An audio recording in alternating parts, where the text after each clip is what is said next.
कि SCS doctor S Siddharth ने एक बार फिर से सभी जिला शिक्षा पदाधिकारी को पत्र लिखा है और कड़ा अल्टीमेटम दिया है। क्या है अल्टीमेटम, जरा हम सीधी बातचीत करेंगे। हमारे साथ एससीएस खुद है। क्या लग रहा है, जिस प्रकार से शिक्षा सुधार अभियान को लेकर आप लगातार बल दे रहे हैं, किस प्रकार का ये अल्टीमेटम? देखिए, हम लोगों ने जो शिक्षा व्यवस्था में जो सुधार में कदम उठा रहे हैं उसके काफ़ी अच्छे परिणाम आ रहे हैं और बहुत सारे जो कमिटेड टीचर्स हैं उनके बदौलत और उनके सहयोग से शिक्षा में सुधार आया। लेकिन अभी भी कुछ जो टीचर हैं जिनके बारे में जानकारी मिली है, हम लोगों ने कुछ लोगों को गांव में भेजा था इंडिपेंडेंटली।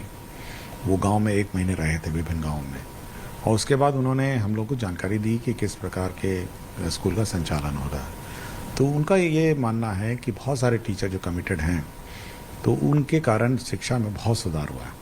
लेकिन कुछ ऐसे शिक्षक अभी भी हैं जिनके कारण और जिनकी लापरवाही से अभी भी जो विद्यालय का माहौल है बिगड़ा हुआ है। जैसे कि जो स्टूडेंट्स हैं उसकी संख्या गलत बताना, स्टूडेंट स्कूल में नहीं है लेकिन अधिक बढ़ चढ़ के उसको रिपोर्ट करना। दूसरा है कि जो अटेंडेंस की बात है तो कुछ टीचर ऐसे भी पाए गए हैं जिनको मूल उद्देश्य केवल स्कूल में अटेंडेंस लगाना है, पढ़ाई पाठन से कोई लेना देना नहीं, केवल बैठ के अटेंडेंस लगाते हैं। तीसरा, उन लोगों ने ये कहा कि ऐसे बहुत सारे टीचर पाए गए हैं जो सुबह आते हैं, अटेंडेंस लगा के भाग जाते हैं और फिर शाम को अटेंडेंस लगाने आ जाते हैं जी। और चौथा ये है कि जो स्कूल के बगल में रहने वाले विशेषकर जो टीचर हैं उन लोग का ये ऑब्जर्वेशन था जो लोग गए थे गांव में कि वे स्कूल में केवल अटेंडेंस लगाने आते हैं और घर में बैठे रहते हैं और शाम को आते हैं जी। तो हम लोगों ने ये कहा है कि हम लोगों ने जो कड़ी निरीक्षण व्यवस्था की है उसके बावजूद भी इस प्रकार की लापरवाही अगर की जाती है तो हम लोग पहले तो निरीक्षण वाले पे ही कार्रवाई करेंगे कि आपको भेजा गया था स्कूल जांच करने के लिए, आप स्कूल क्यों नहीं जांच किए। और हम लोगों ने इतना भी कहा है कि अगर निरीक्षण जो पदाधिकारी के स्तर पर चूक होती है तो हम लोगों ने उस पर विभागीय कार्रवाई और डिसमिसल तक का हम लोगों ने कहा है जी। क्योंकि अगर निरीक्षक पदाधिकारी किसी टीचर इस प्रकार की लापरवाही के बारे में बताएगा तो ऑब्वियसली संबंधित टीचर पर कार्रवाई होगी। जो फर्जी उपस्थिति को लेकर शिकायत मिली है तो उस आंकड़े के आधार पर आप कार्रवाई भी कर रहे हैं? हम लोग कार्रवाई कर रहे हैं। हम लोग चेतावनी दे दी है, हम लोग डीओ के चेतावनी दी है। देखिए, सारे टीचर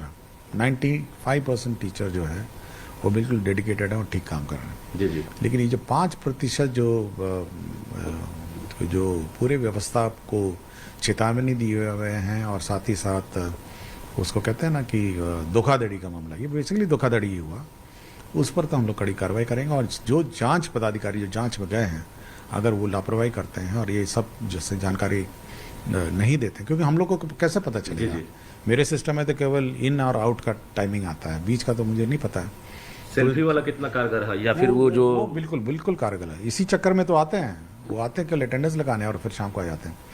बीच में दिन में क्या स्कूल में करते हैं ये तो निरीक्षक पदाधिकारी जो निरीक्षण में जाते हैं उनका काम है, देखना, बच्चों को पढ़ाना है, सही पढ़ाई हो रही है, सही जो हम लोगों ने डायरेक्शन दिए हैं वो सब अनुपालन हो रहा है जी। आज एक आंकड़ा आपने जारी किया है ट्रांसफर पोस्टिंग वाला, उसमें कैटेगरी वाइज जो आंकड़े हैं 60,000 से अधिक शिक्षकों ने अब तक ऑनलाइन एप्लीकेशन फिलअप कर दिया। हम लोग 15 तारीख तक सब लेंगे एक साथ और ये जब पूरे आंकड़े आ जाएंगे तो हम लोग इन सभी का जो समायोजन है अपने अपने स्थान पर हम लोग कर देंगे और हम लोग बिल्कुल लिबरल रहेंगे। विद्यालय आवंटन की कार्रवाई कब से शुरू होगी? हम लोग बिल्कुल लिबरल रहेंगे और हम लोग को जो सारे आवेदन पत्र देखेंगे, चेक करेंगे और मैं टीचर से आश्वस्त करना चाहता हूँ कि हम सारी कठिनाई, जो भी कठिनाई होगी उसका हम समाधान करेंगे और तनाव मुक्त शिक्षक होगा तो अच्छी शिक्षा होगी। जनवरी तक उम्मीद है कि नए स्कूल में पोस्टिंग हम कोशिश करेंगे कि जनवरी प्रथम सप्ताह तक सबको जानकारी मिल जाएगी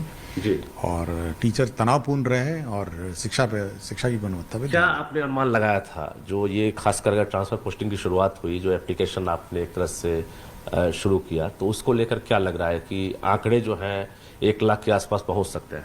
अभी पहुंच जाएंगे, हमको लगता है। देखिए, जिस दिन हम लोगों ने वेबसाइट बंद किया था तो 2,60,000 के आसपास थे, जिसमें बाकी लोग भी थे जो आपके जिस नियोजित को सक्षमता पास जो किए थे, विशिष्ट शिक्षक थे, वो भी थे जी। तो हो सकता है अब वो अप्लाई ना करें, लेकिन उम्मीद है लोग अपना कोशिश में लगे होंगे, थोड़ा कैलकुलेशन भी कर रहे होंगे। पूरी चीज़ों पर सभी उम्मीद में है कि एससीएस सिद्धार्थ जो है सब कुछ या तो मीडिया के सामने में या पत्राचार करके ये पब्लिक डोमेन में कब जारी करेंगे कि चाहे वो नियोजित शिक्षक का मसला हो राज्यकर्मी का या फिर जो बीपीएससी टीचर ट्रांसफ़र का मुद्दा हो, ये कब जो है ये बताएंगे कि अब सारा सॉल्यूशन निकल गया है, अब देर नहीं। देखिए, जितना ये जो अभी जो पेंडिंग वर्क है, विशेषकर ये जो ट्रांसफर पोस्टिंग का, इसको लेके बहुत सारे टीचर्स अभी भी चिंतित हैं। पहले तो इसको रिजॉल्व कर देंगे, रिजॉल्व करने के बाद हम लोग फिर रिकैलकुलेट करेंगे कि किस स्कूल में कितने वैकेंसी हैं, कितना वैकेंसी बच गया है। और कुछ इंटरचेंज भी हैं, कुछ लोग हेडमास्टर बन गए हैं, कुछ लोग नियोजित से बीपीएससी बन गए हैं। तो एक रिकैलकुलेशन की एक्सरसाइज चलेगी जी। एक बार ये पोस्टिंग ट्रांसफर कंप्लीट हो जाएगा, उसके बाद फिर नेट वैकेंसी निकलेगी कि और कितनी बहालियां करनी है। अभी जो ट्रांसफर पोस्टिंग के लिए एप्लीकेशन आया है, आपने देखा कि डिस्टेंस को लेकर सबसे ज़्यादा एप्लीकेशन है, 50,000 के आसपास है, जो दूरी से परेशान है। तो क्या अभी उनको लाभ मिलेगा जो बहुत दूर हैं? देखिए, कोई व्यक्ति अगर अररिया से कैमूर जाना चाहता है और कैमूर वाला अररिया जाना चाहता है तो क्या प्रॉब्लम है? हम लोगों को तो कोई प्रॉब्लम नहीं। सी, हम लोगों के ये है कि टीचर अपनी जगह पर रहें, अपने अपने स्कूलों में रहें, जहाँ अपने सुविधा अनुसार रहें और पढ़ाएं। हमारा जोर पढ़ाने पे है, हमारा जोर ये नहीं है कि टीचर कष्ट में रहें और दूर में बैठे रहें। जी जी, पढ़ाइए और समय पे आइए और अटेंडेंस ठीक ठाक रखें। एप्लीकेशन तो सबने दे दिया है सर, एप्लीकेशन, लेकिन आप किसको करेंगे? ये हम तो लोगों को कोई फर्क नहीं पड़ता है कि टीचर, अगर हम लोग टीचर कोई मांग कर रहे हैं कि अररिया से वो जाना चाहते हैं भागलपुर, तो हम लोग को कोई इशू नहीं है। हम लोग को इतना ही इशू है कि भाई आप अगर भागलपुर जाते भी हैं तो पढ़ाइए वहाँ जाके। हम लोग को क्या, मतलब ऐच्छिक स्थानांतरण का जो लाभ है वो मिलने वाला है। ऑब्वियसली हम पहले भी बोल चुके हैं, कोई ऐसे हम लोग कोई कैजुअली हम लोग नहीं मांगे हैं। हम बहुत सीरियस हैं इस बात को लेके कि टीचर जो मांगे हैं वो उनके अगल बगल हम लोग पोस्टिंग कर देंगे, और ताकि वो कष्ट बिना तनाव के वो काम करेंगे। जी, कुल मिलाकर ये कहा जाए कि आंकड़े तो अब जितनी बड़ी चुनौती थी आपके लिए, अगर 1 लाख भी आंकड़ा होता है तो आपके लिए बहुत मुश्किल नहीं है उनकी पोस्टिंग करना। देखिए, 38,000 का लिया जाए तो एक जिले के हिसाब से मतलब 1,000 हुआ। अगर मतलब 70-80 हज़ार हुआ तो एक जिले का 2,000 हुआ, तो और 1 लाख होगा तो 3,000 हुआ। तो कौन बड़ा आंकड़ा है? ये बहुत छोटा सा आंकड़ा है, कोई बड़ी आंकड़ा नहीं है। चुनौती स्वीकार है आप? नहीं, मैं पहले भी बोल चुका हूँ, हम लोग बड़ा कैजुअली नहीं लिए, हम लोग बहुत सीरियस हैं इस बात को लेके। अभी फिर हेडमास्टर और जो हेड टीचर वाली जो पोस्टिंग है करेंगे, वो भी कर रहे हैं। वो पहले क्या देखा जाएगा उसमें? उसमें अभी काउंसलिंग चली रही है, पहले काउंसलिंग हो जाने दीजिए, उसके बाद देखेंगे। उसमें भी ये गंभीर बीमारी और ये सब लोगों ने वैसे भी ऑप्शन दिया है, हम लोग देखेंगे कि जहाँ जहाँ ऑप्शन है क्या उनमें भी ऐच्छिक कर सकता है।